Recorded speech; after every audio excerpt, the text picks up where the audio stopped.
L'IA a un vrai intérêt pour rendre visible des passés impossibles. Chez Deezer, on a décidé d'être transparent et d'afficher ce petit label sur les albums qu'on détecte comme générés par IA. Moi, je vois ça vraiment comme un instrument de musique, comme un nouvel instrument. Aujourd'hui, plus de 18% des morceaux uploadés sur Deezer sont entièrement générés par l'intelligence artificielle. Et c'est un chiffre qui a beaucoup fait parler. L'IA est présentée comme une menace dans le monde de la musique, mais est-elle vraiment en train de remplacer les artistes? Dans ce long format, on a voulu comprendre ce que l'intelligence artificielle change vraiment pour la musique, des studios de création aux plateformes de streaming.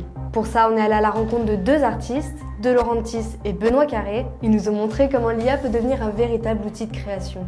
Je m'appelle Benoît Carré, je suis auteur-compositeur et depuis 2015, j'ai beaucoup travaillé sur des outils d'IA que j'ai contribué à développer pour les musiciens et les musiciennes. Quand on est en train d'écrire des chansons, il y a quelque chose qui est difficile parce que ça doit être simple, ça doit être accessible. Et donc on tourne autour des mêmes accords, on a l'impression qu'on tourne en rond. Et à un moment donné, en fait, il se passe des choses, des accidents, on contrôle plus trop bien. Et c'est là qu'il y a des trucs intéressants qui se passent. Et là, on tire des fils et c'est comme un flow en fait qui se déploie. Et donc l'IA, c'est un peu ça. L'idée, c'est on nourrit l'IA avec notre propre matériel musical. Ça peut être des partitions, ça peut être du son, ça peut être des voix, plein de choses. Et cette IA, elle va analyser d'une façon un peu opaque, on ne sait pas trop, un peu comme notre cerveau quand on maîtrise pas trop, notre inconscient. Et puis, clac, il va sortir des choses. Et ces choses-là, c'est des trucs qu'on n'aurait pas fait nous, et qui peuvent être inspirants, parfois très beaux. Black is the Color, qui est une chanson de Pete Seeger que j'ai harmonisée en donnant à l'IA de la musique épique, de films épiques, et puis de la musique de la bossa nova. Donc deux trucs qui n'ont rien à voir. Et j'ai mélangé ça, c'est l'IA qui a mélangé ça, qui a créé un très très bel arrangement de cordes, donc des violons comme ça, sur la voix de Pete Seeger. Black, black, black is the color of my true love's hair. Alors pendant des années, je produisais ma musique dans mon studio, et d'ailleurs je le fais encore, je passe entre 8h et 10h par jour dans mon studio. Et c'est vrai que quand on est seul, comme ça pendant des journées, moi j'ai fini par ressentir une sorte de discussion, d'interaction avec les machines, ce qu'on appelle les happy accidents, des sortes de bugs numériques, des idées qui parfois arrivaient par la machine, par la technologie avec laquelle je travaille. Donc j'ai fini par nommer ce phénomène par ma sœur numérique qui s'appelle Unica, et j'en ai fait le thème de l'album qui s'appelle Unica. Où en fait c'était une vision un peu moderne et féminine du conte de Pinocchio, où j'étais une sorte de Geppetto dans mon atelier à créer mon Unica et par les interactions avec la technologie créer des morceaux. Ça a été le déclencheur pour aller trouver des outils d'IA. J'ai entraîné un modèle avec ma voix et ça me permet de cloner ma voix avec d'autres instruments. C'est quelque chose que j'aime beaucoup faire pour retrouver cette hybridation humain-machine, donc où je clone ma voix avec un son métallique, avec un son de synthétiseur, avec un son boisé, avec un son d'oiseau. Et donc ça crée un nouvel instrument où on retrouve le timbre des deux voix, des deux sonorités, et ça crée une nouvelle sonorité. Après, les gens ne reconnaissent pas le son de ma voix, mais philosophiquement, j'aime l'idée de me dire que tous les sons d'un titre, par exemple, ont été générés à partir de ma voix. Voilà, et donc à partir de ce son-là, je vais le lisser ici. Voilà. Et donc là, ce son-là a été généré à partir de ma voix. Donc à partir de ça, je vais pouvoir ici hybrider ce son qui était donc au départ une voix, mais je vais par exemple lui dire que j'aimerais mettre un son d'orgue. Et après, à partir de là, je vais moi-même composer le titre.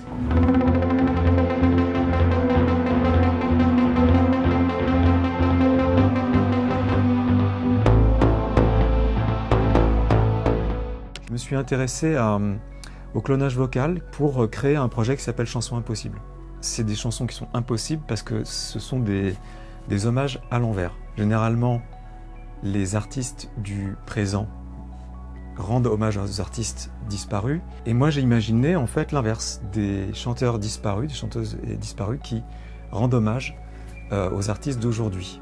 Moi, je suis un peu comme un directeur d'une maison de disques, genre Death Record, et je dis aux artistes disparus, tu devrais chanter cette chanson parce que quand même ça te va bien. Quand j'écoute Balance ton quoi d'Angèle, moi je pense direct à Georges Brassens. Il utilisait des mots qui pourraient coller avec la chanson Balance ton quoi. Angèle, elle a une formation de jazz comme Georges Brassens, et ça s'entend dans les deux. Donc il y a vraiment une analyse, c'est vrai, de la musique de chacun. Donc j'ai enregistré une guitare. Et après, j'ai dû chanter. Ils parlent tous comme des animaux, de toutes Voilà. les chattes, ça parle mal de mi. Voilà, donc là c'est moi qui chante. J'ai créé un modèle de voix de Georges Brassens à partir de plusieurs enregistrements qui datent d'avant 54, donc bon, normalement, j'ai pas trop de problèmes. Ils parlent tous comme des animaux, de toutes les chattes ça parle mal. Et je vais chercher une image de Georges Brassens. Ce que j'aime bien, c'est qu'on reconnaît Georges Brassens, évidemment, mais il y a un tout petit décalage qui ressemble un peu au décalage du clonage vocal. J'ai vu que le rap est à la mode et qu'il marche mieux quand il est sale. Ben faudrait peut-être casser les codes, une fille qui l'ouvre ce serait normal. Je dois pas imiter vraiment complètement les artistes que je clone, puisque en fait je dois chanter. Tout le chant en fait c'est moi. C'est pour ça que c'est un peu à contre-courant de toutes les idées qu'on se fait sur l'IA. C'est très expressif en fait. C'est que moi je vais utiliser toute mon expressivité, tout mon chant, toutes mes qualités vocales. Que la mif, que la mif, que la mif, que la mif, rien n'a changé dans ma putain de tête. Dans la technologie que j'utilise, il y a par exemple le cœur virtuel de l'IRCAM, qui n'est pas une intelligence artificielle, mais qui est une technologie qui me permet d'augmenter ma voix sur un cœur de 20 voix.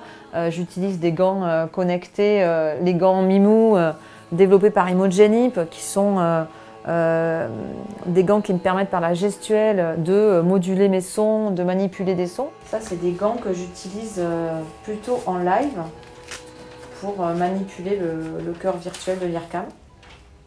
Moi, chaque fois, je le dis, c'est l'extension de mon corps, l'extension de mes cordes vocales. Ça, c'est un titre que je fais en ouverture de mon live.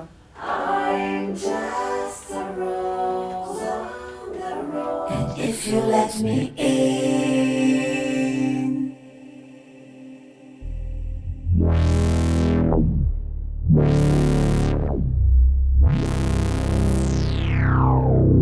Moi, je vois ça vraiment comme un instrument de musique, comme un nouvel instrument qui fait partie de tous les instruments que j'utilise. Un peu comme un guitariste qui, d'un seul coup, a une nouvelle pédale d'effet ou une nouvelle corde à sa guitare.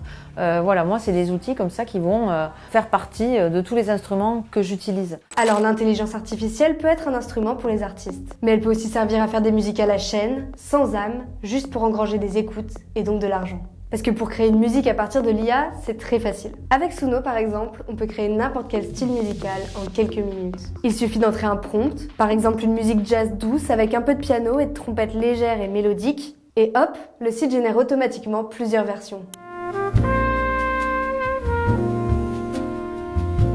Under the glow of a silver moon. Et en quelques clics, on peut partager le son sur toutes les plateformes. Face à cette tendance, une seule a vraiment pris position, Deezer. On a décidé d'être transparent et d'afficher ce petit label sur les albums qu'on détecte comme générés par IA avec des outils comme Udio, Suno ou Refusion. Quand on va être sur la page de par exemple ce groupe là qui avait pas mal buzzé on va dire dans l'actualité parce que notoirement généré par IA, on va aller sur leur album là, Dust and Silence et on va voir ici une indication contenu généré par IA. Donc l'idée c'est tout bête, on upload un MP3 et en fait nous on va calculer une sorte d'empreinte, on va détecter des artefacts et avec ça on va avoir une suite de scores qui vont nous dire est-ce que c'est fait avec du Suno version 3, version 4. Mais pour eux, il n'est pas question de trancher sur la légitimité de ces artistes. On n'est pas là pour juger qui utilise quoi, les artistes utilisent tous les moyens possibles pour créer et c'est très bien pour eux. Et on n'est pas du tout contre l'IA. Notre problématique à nous chez Deezer, c'est la livraison massive de morceaux qui viennent saturer finalement le catalogue et empêcher finalement des artistes qui utilisent l'IA ou pas d'avoir des revenus. Ce qu'on a mis en place il y a quelques temps, c'est qu'on ne recommande pas d'un point de vue éditorial ou algorithmique des morceaux par IA. Pourquoi ? Parce qu'il y a une problématique d'éthique derrière où on ne sait pas trop comment ont été entraînés ces modèles-là. Donc pour l'instant, on est plutôt conservateur sur la promotion de ce genre de musique. Voilà.